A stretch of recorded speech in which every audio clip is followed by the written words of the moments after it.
He invited her as a joke, but when the janitor showed up like a diva, she changed everyone's life forever.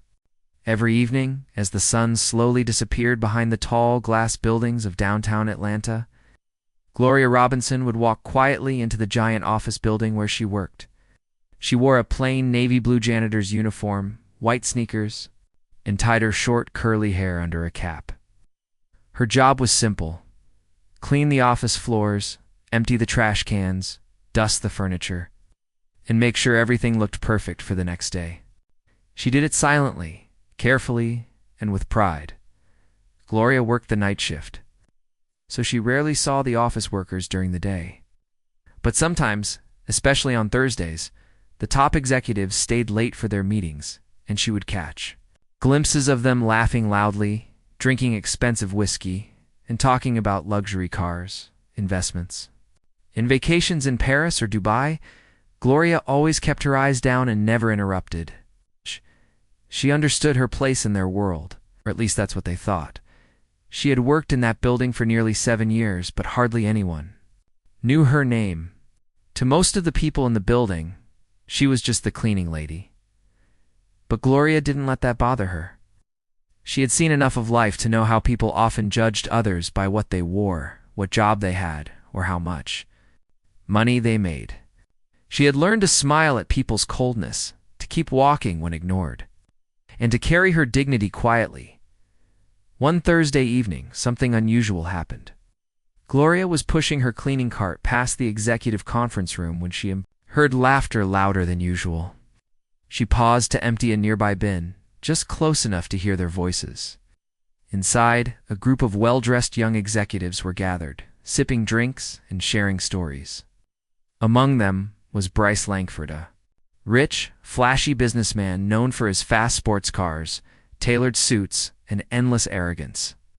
He was only in his early 30s, but already had millions in investments, a private jet, and a habit of showing off. Bryce had just been invited to a high-society charity gala happening in 2 weeks. It was the kind of event where Atlanta's richest families gathered to drink champagne, wear designer clothes, and take photos for magazines. The theme was Southern elegance, and Bryce, as usual, was planning to impress. As the conversation flowed, Bryce joked, "I need a date for the gala. Maybe I'll bring someone who will really turn heads." Someone laughed and said, "Like who? Another model from Miami?" Bryce smirked, sipped his drink, and suddenly pointed toward the hallway where Gloria had just passed by with her cart. "No," he said. "I'll bring the janitor. How's that for a surprise?" The whole room burst into laughter.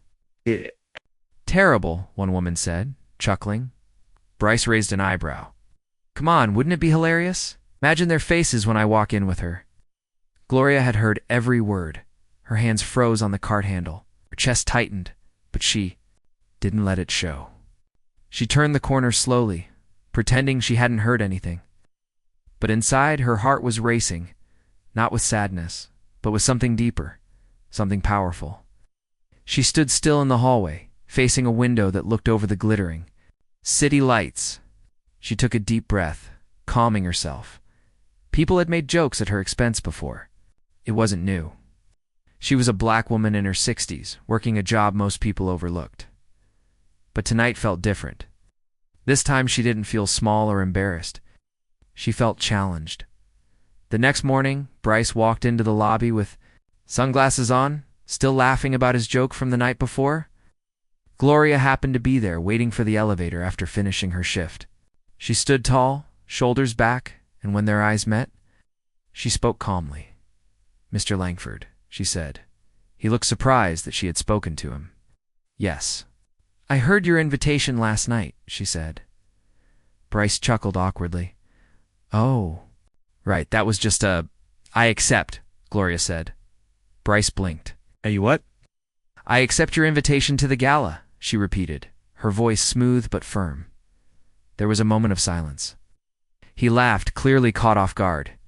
"I mean, I wasn't serious. It was just you invited me." I said, "Yes," she said. "I'll be ready." Before he could say anything more, Gloria stepped into the elevator and disappeared behind the closing doors. The next few days were filled with confusion, whispers and gossip. News spread fast in the building. The cleaning lady had accepted an invitation to one of the city's most glamorous events. Everyone wanted to know if she really meant it. People started watching her more closely, whispering behind her back, trying not to laugh too loudly when she walked by. Some even tried to warn her gently, saying it was a joke and that she might embarrass herself if she showed up. Gloria said nothing. She just kept doing her job as always. But something had changed in her eyes. Something quiet but powerful. At home, Gloria opened an old wooden box in her closet. Inside were photos from her past, letters, and a few small newspaper clippings. There was one photo of her standing in a long black gown, holding a microphone on stage. Another photo showed her in a modeling pose, smiling confidently. She touched the photos gently, remembering years ago. Gloria had been a music student at Juilliard in New York. She had a voice that once made people cry. She sang opera with power and soul. She also modeled part-time to pay for school, appearing in a few fashion campaigns in her 20s. But life doesn't always follow a straight path. Her mother fell sick, and Gloria left school to take care of her. Then came more responsibilities, jobs, bills, raising a nephew after her sister passed away. Dreams slowly took a back seat. Before she knew it, she was working cleaning jobs just to survive. But none of that had erased who she truly was inside. The world had forgotten her. She had not forgotten herself. Now, this unexpected invitation, whether it was meant as a joke or not, she felt something awaken inside her. Not anger, not revenge. Just the desire to remind people who she was. She made a few phone calls. One of them was to an old friend named Leslie, a retired stylist who had worked with her during her modeling days. "I need your help, Gloria." Said, "I've been invited somewhere, and I want to look like myself again." Leslie was thrilled. "About time, honey. I've been waiting for this moment for 20 years. Together, they began planning. Gloria went for fittings, hair consultations, and makeup trials. But it wasn't about pretending to be someone else. It was about bringing back her old self, the confident, graceful woman she had once been, hidden behind the uniform all these years in the office. Bryce tried to pretend like he wasn't worried. At first, he laughed it off to his friends. "She probably won't even show up," he said. But the more people talked about it, the more real it became. Some people even started admiring Gloria's courage. A few junior staff members began to question whether the joke had gone too far. 2 days before the gala, Bryce received a formal message at his office. It was a simple envelope with cream-colored paper inside. It read, "Dear Mr. Langford, thank you for your invitation. I look forward to attending the Southern Elegance Gala as your guest. Sincerely, Gloria Robinson." His assistant stared at the note. Ow. Bryce read it twice and then folded it slowly. There was no stopping this now. Gloria was really going. The joke had turned into something else entirely. The evening of the gala was approaching, and no one in the building could stop talking about it. Some were excited, some were nervous for her. Others waited to see if she would walk in embarrassed or dressed poorly, confirming their expectations. But Gloria had no intention of shrinking. She wasn't doing this to prove anything. She wasn't seeking revenge. She was simply walking into a place she had every right to be in, even if no one else believed it. And deep inside, she knew this would be a night no one would ever forget. The weekend before the charity gala, Gloria Robinson sat quietly on her couch, a warm cup of tea in her hand, looking through an old leather photo album. The pages were slightly faded, but the memories were alive and clear. Each photo told a different story, a story most people had no idea about. The woman in the pictures didn't look like someone who cleaned offices at night. She looked confident, elegant, and full of life. That woman was still inside her. She hadn't disappeared. She had only been buried under years of hardship. One of the pictures showed her standing in front of a piano in a large hall, wearing a long, flowing gown. Her hand was on her chest, her mouth slightly open in mid-song. Gloria remembered that day clearly. It was her final performance at Juilliard. The audience had given her a standing ovation. Back then, people believed she would become one of the best opera singers in the country. Another photo made her smile sadly. It was a modeling shot, black and white, with her in a tall pair of heels, striking a fierce pose. She had done that photo shoot to earn some extra money during college. She didn't care about fame. She just loved expressing herself through movement and music. Life had once felt full of promise, but things had changed. Her mother had fallen sick not long after those moments. Gloria had been the only one left to take care of her. She gave up school, work, dreams, everything. When her mother passed, she thought of going back, but her sister had a breakdown soon after and left her young son behind. Gloria stepped in again. And just like that, years passed. She did what needed to be done. She cooked, cleaned, and raised her nephew. Dreams had to wait. They always did. Now, that little boy she raised was grown and living in another state with his own job. He often called her and told her how much he appreciated what she had done. But Gloria never told him how much she missed that part of herself, the woman who once stood on a stage, the woman who once sang with fire in her heart. After finishing her tea, she picked up her phone and called Leslie again. Leslie Thompson was a retired fashion stylist who had worked with several celebrities in the 1980s. She had known Gloria back when they were both young, fearless, and full of dreams. When she heard Gloria's voice after so many years, she had cried, "Gloria, I can't believe it's really you." "After all this time, I need your help," Gloria had said, her voice soft but clear. And Leslie had replied without hesitation, "Whatever you need, I'm in." The next morning, Leslie arrived at Gloria's apartment with a giant rolling suitcase full of fabric samples, fashion magazines, jewelry boxes, and a big notebook filled with designs. She stood in the doorway, her arms wide open, laughing with joy. Well, look at you," Leslie said, giving Gloria a big hug, still as beautiful as ever. Gloria laughed and pulled her in. "Come in. Let's make some magic." For the next few hours, the living room turned into a fashion studio. Fabric swatches were thrown on the sofa. Sketches were laid out on the coffee table. Leslie held up gowns in front of Gloria, turning her from side to side, imagining how she would look under soft lighting, how her skin tone would shine under gold, how her eyes would glow with the right color palette. Gloria tried on several dresses. Some were too flashy, others didn't feel right. But then Leslie pulled out a long, sleek gown with a golden shimmer and soft velvet trim. Gloria slipped it on and looked at herself in the mirror. She didn't speak. She didn't have to. Her eyes said everything. Leslie clapped her hands. "That's the one. That's your power dress." They both stood in silence, staring at the reflection. For the first time in years, Gloria saw herself as the woman she used to be. It's not just the janitor, not just the caretaker, but the woman who once held her head high on stage and knew she belonged there. Over the next few days, they met again and again. They worked on every detail: hairstyle, makeup, jewelry, shoes. Leslie insisted on giving Gloria a full spa day. Manicure, facial, everything. "If we're doing this, we're doing it right," she said. Gloria felt a little nervous at times. "Are people going to laugh at me?" Leslie shook her head firmly. "Let them laugh, then let them stare. Then let them be silent. Trust me, Gloria. You're going to remind them who you are." Gloria nodded, holding back a tear. She hadn't felt this scene in a very long time. Meanwhile, back at the office building, the story of the janitor going to the gala had become the hottest topic. People in every department were whispering about it in the elevators, at the coffee machines, and during lunch breaks. "Did you hear she's really going? I heard she used to be a singer. Why is she doing this? Doesn't she feel embarrassed?"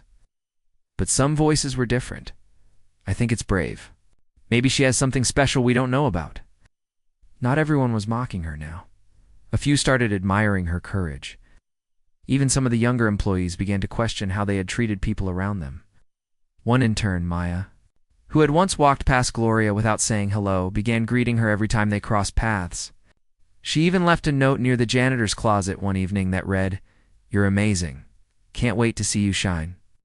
Bryce Langford, the man who started it all, was feeling more uncomfortable each day.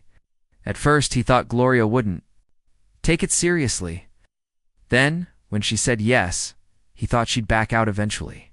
But now, just a few days before the event, it was clear she was really going, and people were no longer laughing. Some were actually looking forward to seeing her. His assistant, Tom, walked into his office and said, "So, to do?" Bryce frowned. "Do about what?" "About Gloria. She's not just going to show up. She's going to steal the spotlight." Bryce leaned back in his chair, tapping his pen against his chin. "She won't last 5 minutes with those people." Tom hesitated. "I'm not so sure. There's something about her." Bryce waved his hand dismissively. "Ever. She'll come, wave, eat some food, and leave. It's not a big deal." But something inside Bryce knew it was a big deal. It was getting bigger by the minute. On the morning of the gala, Gloria woke up early. The sky was clear, and the city was quiet. She stood by her window and looked out at the buildings. Somewhere in one of those tall towers, people were getting ready, buying flowers, ironing tuxedos, fixing hair. And so was she. Leslie arrived at noon with a small team of stylists. Her tiny apartment transformed into a dressing room. Hot rollers curled her hair into soft waves. Brushes swept gentle colors across her face. Her nails were painted a deep red, and a delicate gold necklace was placed around her neck. The golden gown, freshly steamed, was laid carefully on the bed. When everything was done, Gloria stood in front of the mirror. The room went quiet. Even the stylists froze. Leslie whispered, "You look like royalty." Gloria turned slowly, looking at herself. She didn't just look good. She looked powerful. She looked like a woman who had survived storms, buried dreams, and come back stronger. She smiled. Leslie handed her a small clutch purse and said, "Let's go remind them who you are." They stepped into the car that Leslie had arranged. A sleek, black luxury vehicle. As they drove through the city streets, Gloria stared out the window. Her heart was calm, not because she wasn't nervous, but because she knew this wasn't about proving anything. It was about honoring the woman she had always been. When they reached the venue, the place was already buzzing. The red carpet stretched across the entrance. Photographers stood in line. Journalists were shouting names. Guests stepped out of limousines in sparkling gowns and polished suits. Inside, Bryce was already there, nervously checking the entrance. Every few minutes, his friends were talking, laughing, drinking, but he wasn't really listening. His heart was racing. He didn't know what Gloria would look like. He still hoped deep down that maybe she wouldn't show up. But then, the car pulled up. The driver stepped out and opened the door slowly, and Gloria Robinson emerged. The crowd turned. Art. Conversations paused. A few people gasped. She stepped on too. The red carpet with grace, the golden gown catching the light in every direction. Her posture was straight, her eyes focused, her steps soft but confident. She didn't smile too much. She didn't try too hard. She just walked like she belonged there because she did.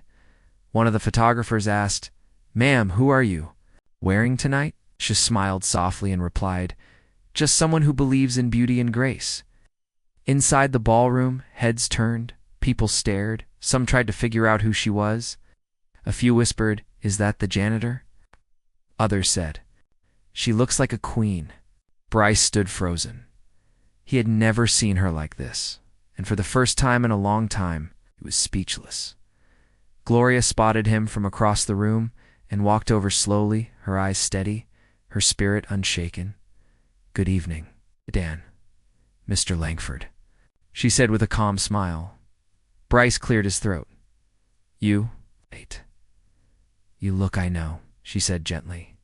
Then turned to take a glass of champagne from a nearby tray, and just like that, the night had truly begun. Gloria was no longer just the janitor. She was the woman everyone had come to see, even if they didn't know it yet. The music floated gently through the grand ballroom, blending with the soft clinking of glasses and murmurs of conversation. Glittering chandeliers cast golden light across the room, bouncing off diamond earrings and sequined gowns. Everyone at the gala looked beautiful, powerful, and polished. But none shined quite like Gloria Robinson. She stood near the entrance, calm and elegant, holding her champagne flute lightly in her hand. Her golden gown hugged her form perfectly, glowing, like it was made just for her. Her hair was styled in soft waves, her lips painted with a bold but graceful red. She looked nothing like the woman who pushed cleaning carts through office hallways. She looked like someone who belonged here, because in her heart she did. Eyes followed her everywhere. Some people whispered, others stared openly, and one couple, near the buffet table, nudged each other. "Isn't that the janitor from Langford Tower? She can't be. Look at her." Bryce Langford had not moved from his spot since she walked in. For a man who always had something clever to say, he now found himself at a loss for words. Gloria's presence had silenced his smirks, stolen his cool. She was supposed to be a joke, something to laugh about at his table with his rich friends. But now, he was the one people looked at sideways. Some of his own colleagues seemed impressed by her, not by him. His assistant Tom leaned in. "She's turning heads." Bryce gave a stiff nod. "It's just shock value. She'll fade into the background soon." But Gloria didn't fade. In fact, as the evening continued, she rose like she was always meant to. A kind-faced gentleman in a sharp navy suit approached her with a warm smile. "Good evening. I don't believe we've met. I'm Marcus Whitmore, director of the Harmony Arts Foundation." Gloria returned his smile. "Oh. Gloria Robinson. A pleasure to meet you." "Likewise," Marcus said. "It's quite a stunning gown." It has a bit of history," she said gently. They chatted for a few minutes about the event, the crowd, and the live jazz band playing in the corner. Marcus was impressed not only by Gloria's beauty, but by her grace, her clarity when she spoke, and the way she never seemed to be trying too hard. She was simply present, and that presence was magnetic. Across the room, others started inching closer. Some were just curious. Others genuinely wanted to meet the mysterious woman who had everyone's attention.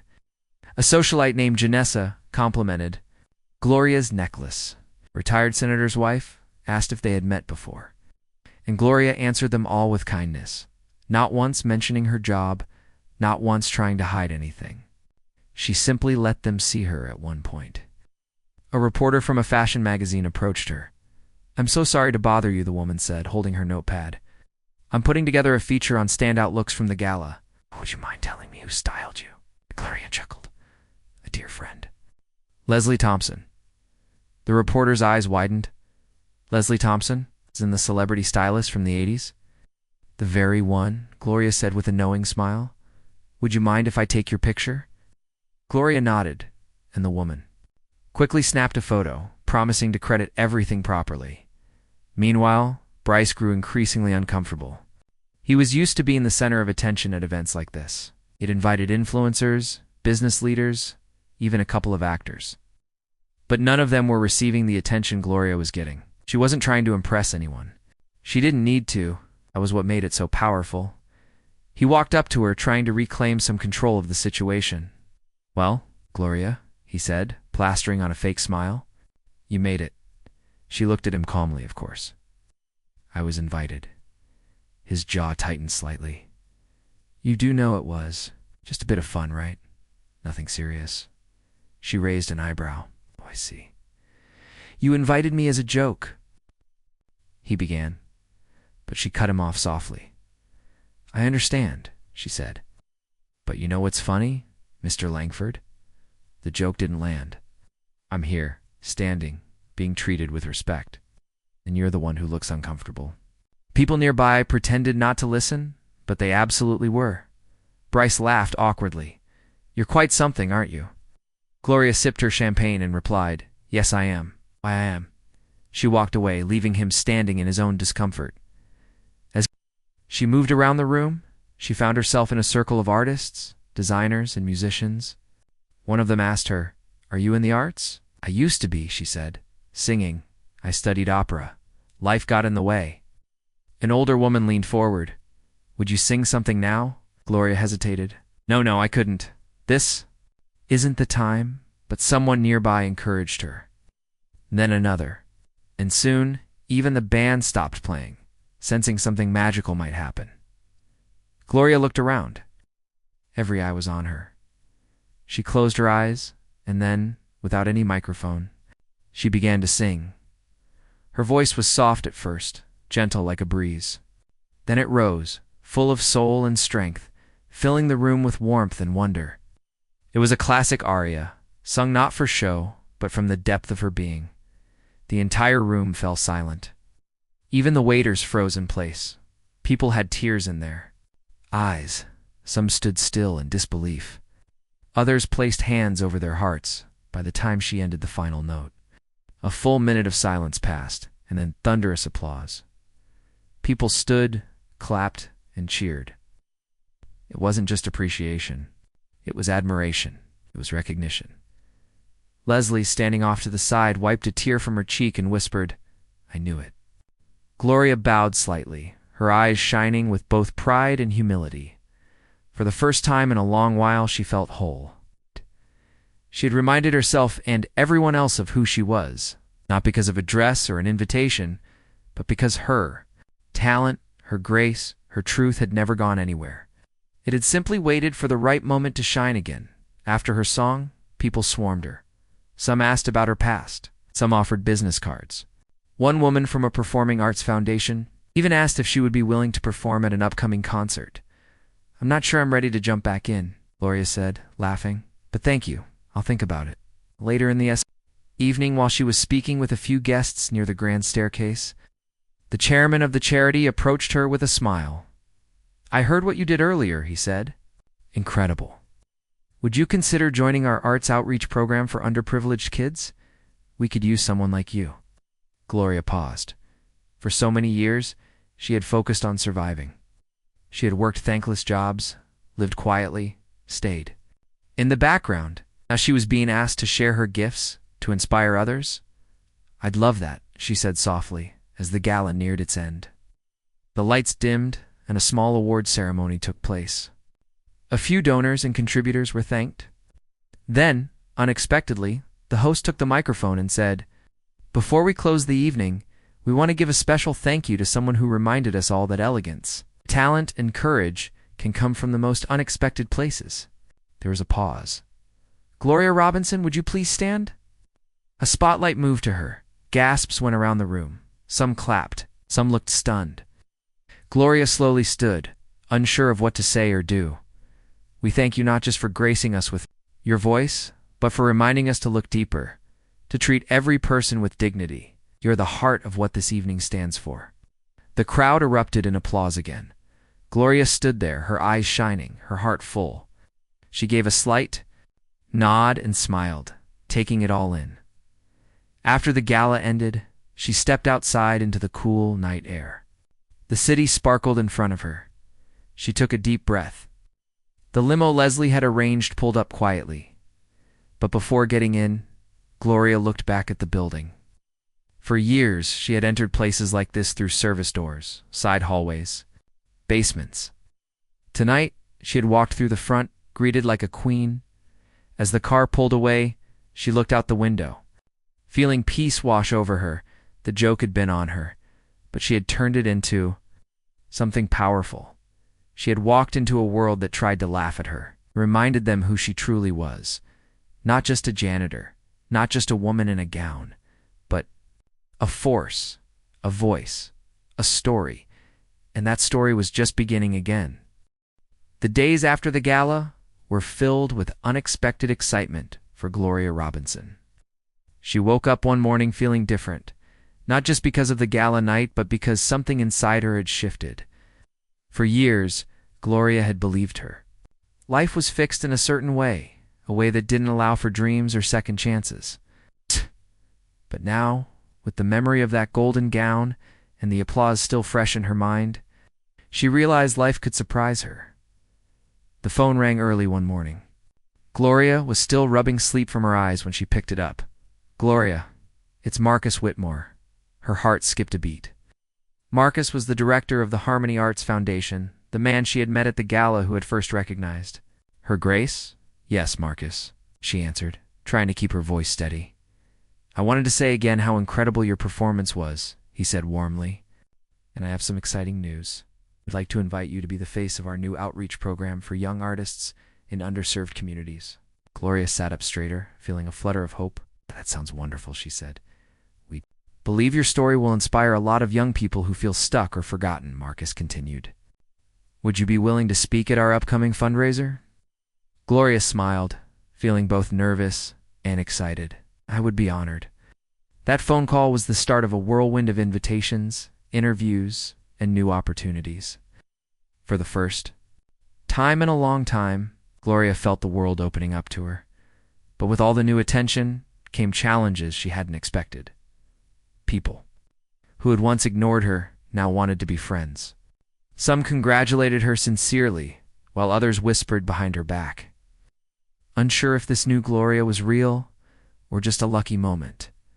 Her coworkers at the office building, who had barely said hello before, suddenly smiled and asked about her evening. The same janitorial team she worked with looked at her differently, some proud, others confused. She even received messages on social media from strangers praising her courage. While it was wonderful to feel seen, Gloria also felt pressure. She didn't want to lose herself in the spotlight or forget the years of hard work and sacrifice that had shaped her. Leslie Thompson, her friend and stylist, was a steady support. They met regularly, sometimes for coffee, sometimes for long walks in the park. Remember, Gloria, Leslie said one afternoon, as they sat on a bench watching children play? This isn't about impressing anyone. It's about being true to who you are. Gloria nodded. It's just, sometimes I wonder if people will still accept me when the gowns and makeup fade away. Leslie smiled. They will, because you're more than a dress or a song.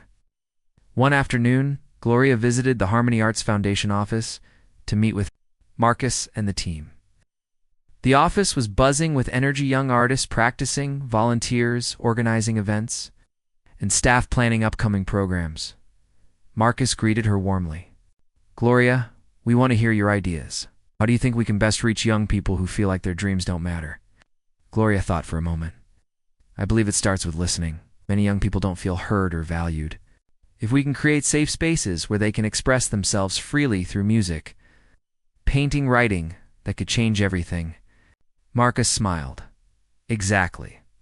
And we want you to lead workshops, share your story, and mentor these kids. The idea filled Gloria with both excitement and responsibility. She knew firsthand how important it was to have someone believe in you. As the weeks passed, Gloria threw herself into her new role. She traveled to schools, community centers, and shelters, sharing her journey and singing for audiences who had never heard opera before. Each place welcomed her with open arms. She met teenagers who reminded her of herself, full of talent, but weighed down by doubt. One young girl named Jasmine stood out. Jasmine loved to sing, but had never had the chance to perform. After hearing Gloria's story, she said, "You make me believe I can do it too." Gloria's heart swelled with pride. "Ken," she told Jasmine, "you have to believe in yourself first." While Gloria's public life blossomed, her personal life began to heal too. Her nephew Marcus Jr. came to visit her after hearing about the gala. They spent long afternoons talking, laughing, and catching up. Gloria realized how much she had missed being a part of his life. One evening, as they sat on her small balcony watching the sunset, Marcus Jr. said, "Aunt Gloria, I'm so proud of you. You've always been my hero." Tears filled her eyes. "And you've always been my light." But not everything was easy. Gloria found that not everyone was happy about her rise. Some of the people at the office whispered behind her back, spreading rumors that she was trying to change too much, that she didn't belong in this new world. A few old acquaintances reached out with envy rather than congratulations. Even Bryce Langford, the millionaire who had invited her as a joke, stayed silent. Gloria wasn't sure if he felt ashamed or defeated. But she no longer cared about his opinion. Instead, Gloria focused on her work, her music, and the people she was helping. She began writing a journal to capture her thoughts and feelings. Sometimes she wrote about her fears, other times about her hopes. Writing became a way to keep herself grounded one day. Leslie surprised her with a small leather-bound notebook. "For your stories," Leslie said, "you have so much to share." Gloria hugged her friend tightly. "Thank you, I think. It's time I tell my story in my own words." As the months went by, Gloria also reconnected with her old music teacher from Juilliard, Mrs. Jenkins. They met at a small cafe, and Mrs. Jenkins listened carefully as Gloria spoke about her journey. "You never lost your voice," Mrs. Jenkins said softly. "You just had to find a new way to use it."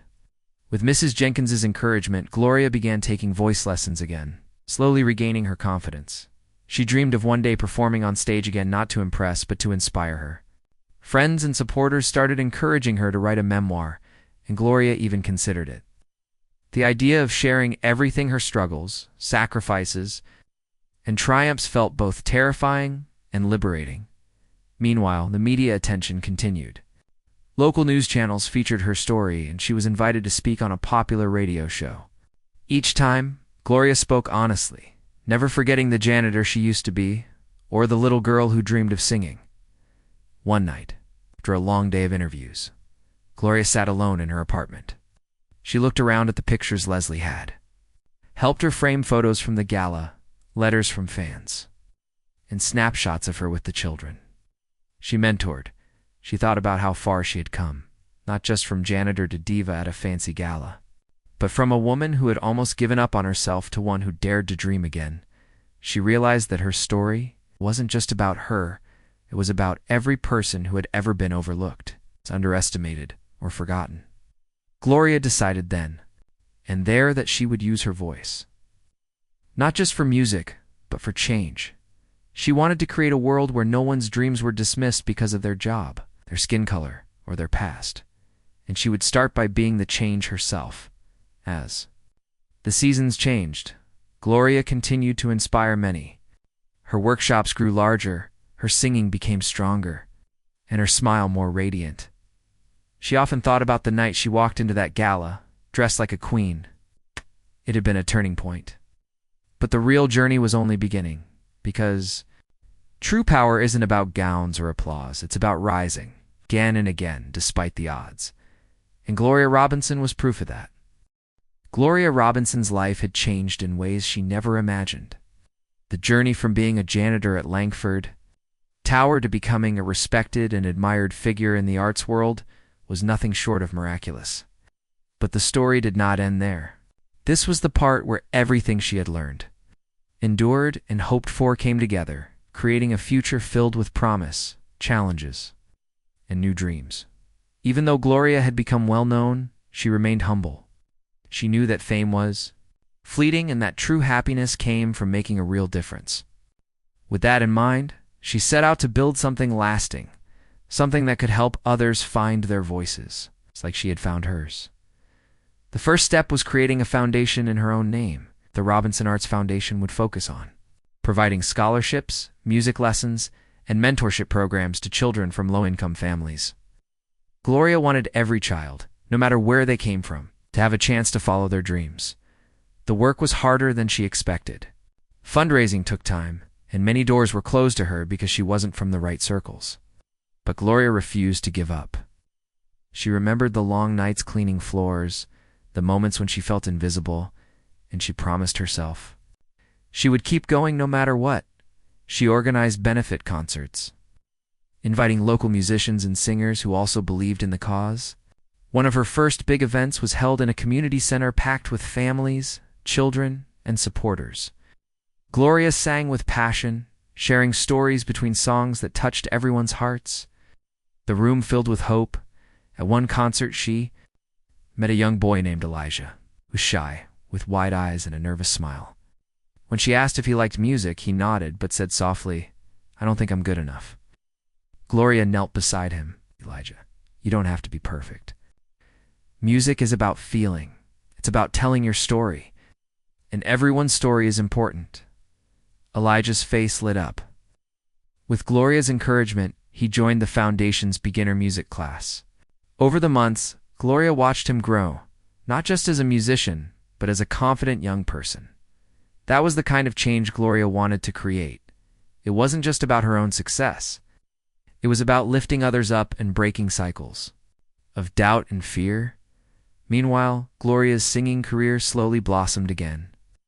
She was invited to perform at local theaters, charity galas, and even on television.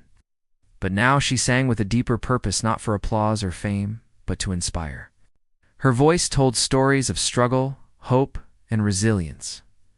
Despite the positive changes, Gloria faced tough moments. The weight of her responsibilities sometimes felt overwhelming.